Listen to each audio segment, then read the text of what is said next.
Him. दोस्तों मैं हूं मेहरान अली और आप देख रहे हो मेहरान टीवी। आज मैं आपको चिन्मय एचबे के नावल थिंग्स फॉल अपार्ट के चैप्टर 14 की समरी उर्दू में बताऊंगा। दोस्तों ये थिंग्स फॉल अपार्ट का सेकंड पार्ट का पहला चैप्टर है। जब ओकोंक्यू को उमूफिया से निकाल दिया जाता है तो अब वो अपने ननियाल के यहाँ मबांता में चला जाता है जहाँ पर उसका मामू रहता है। ओकोंक्यू उसे सब कुछ बता देता है और ओकोंक्यू का मामू उचंदू सारी बात सुनकर फैसला करता है कि कुर्बानी करनी चाहिए और वैसे ही किया जाता है। उचंदू अपने भांजे ओकोंक्यू को एक प्लाट देता है जहां पर ओकोंक्यू अपनी तीनों बीवियां और बच्चों के लिए घर तामीर करता है और साथ साथ काश्तकारी के लिए ज़मीन भी देता है। उचंदू के पास के 5 बच्चे हैं जो अपने कज़न ओकोंक्यू को बुवाई के लिए याम्स मुहैया करते हैं और इस तरह ओकोंक्यू का ननियाल उसका भरपूर साथ देता है। फिर जब बुवाई का वक़्त आता है तो ओकोंक्यू अपनी बीवी और बच्चों के साथ खेत में काम करता है, लेकिन अब इसमें जोश व जज्बा की जगह मायूसी और गम दिखाई देता है। इंतहाई गुर्बत से उठकर गांव और कबीले का सरदार बनना आसान काम नहीं था, लेकिन उसी कबीले से निकाले जाने पर ओकोंक्यू ऐसे महसूस कर रहा था जैसे किसी मछली को दरिया से निकालकर रेत पर डाल दिया जाए। उचंदू ये चीज़ नोट करता है लेकिन खामोश रहता है। फिर उचंदू के सबसे छोटे बेटे अमीक्यू की शादी की तकरीब आ जाती है जिसमें ख़ानदान के तमाम लोग इकट्ठे होते हैं। जब दुल्हन को ब्याह कर घर लाया जाता है तो उसे पूरे ख़ानदान के सामने बैठाया जाता है और उसके हाथ में एक मूरग रखा जाता है और उचंदू की सबसे बड़ी बेटी दुल्हन से पूरे ख़ानदान के सामने सवाल पूछती है जिसका दुल्हन को हर सूरत में सही जवाब देना होता है, वरना उसका अंजाम बहुत बुरा होगा। निजी जो कि उचंदू की सबसे बड़ी बेटी है दुल्हन से पूछती है कि क्या तुम विरजन हो। 3 बार पूछती है, तीनों बार जवाब यही आता है कि हाँ मैं विरजन हूँ। फिर दुल्हन के हाथों से मुर्ग ले लिया जाता है और मुर्ग ज़िबा कर दिया जाता है और इसके बाद पूरा ख़ानदान दुल्हन को उचंदू के सबसे छोटे बेटे अमीक्यू की वाइफ तस्लीम कर लेता है।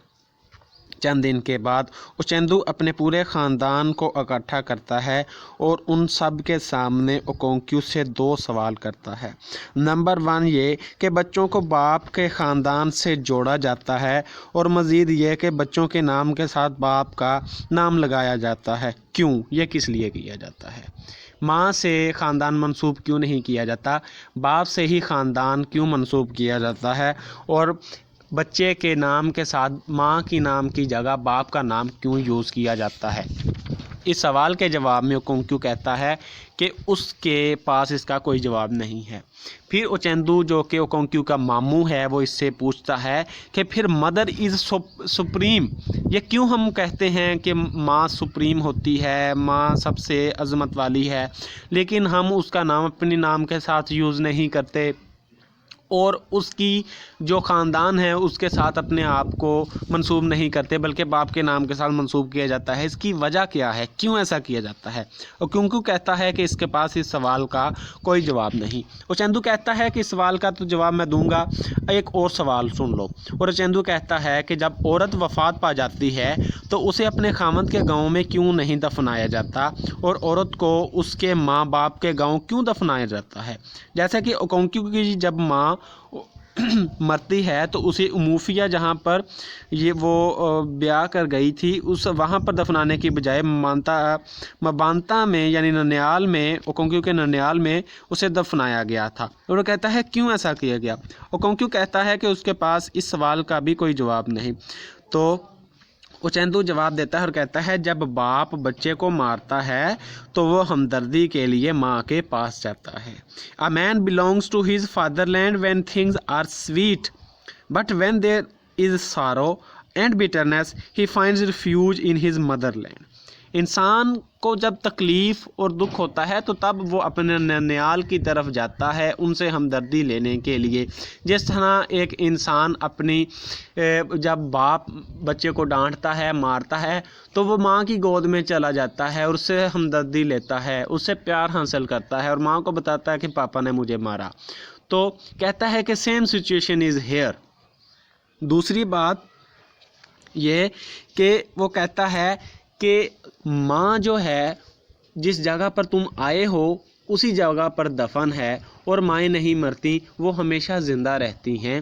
اور دوسری بات وہ کہتا ہے کہ اسی وجہ سے ماں سپریم ہے, because you find refuge in his motherland, your mother is there to protect you, and that's why we say mother is supreme. Mother is supreme کیوں ہے؟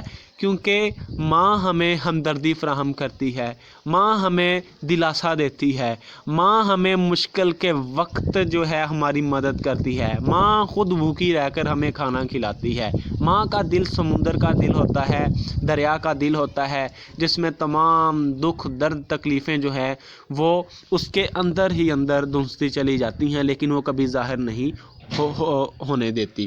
تو یہ تمام چیزیں ایک ماں کے دل میں ہوتی ہیں. باپ کا الگ مقام ہے, لیکن جو یہ چیزیں ماں کے اندر موجود ہوتی ہیں باپ کے اندر موجود نہیں ہوتی. اس وجہ سے ماں کو سپریم کہا جاتا ہے.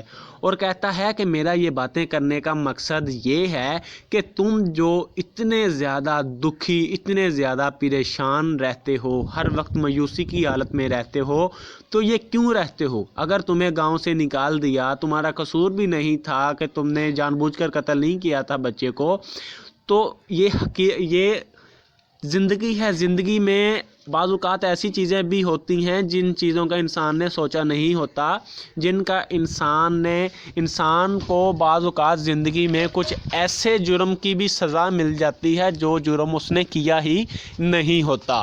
زندگی نام ہی اس چیز کا ہے, زندگی کو حوصلے سے جیا جاتا ہے.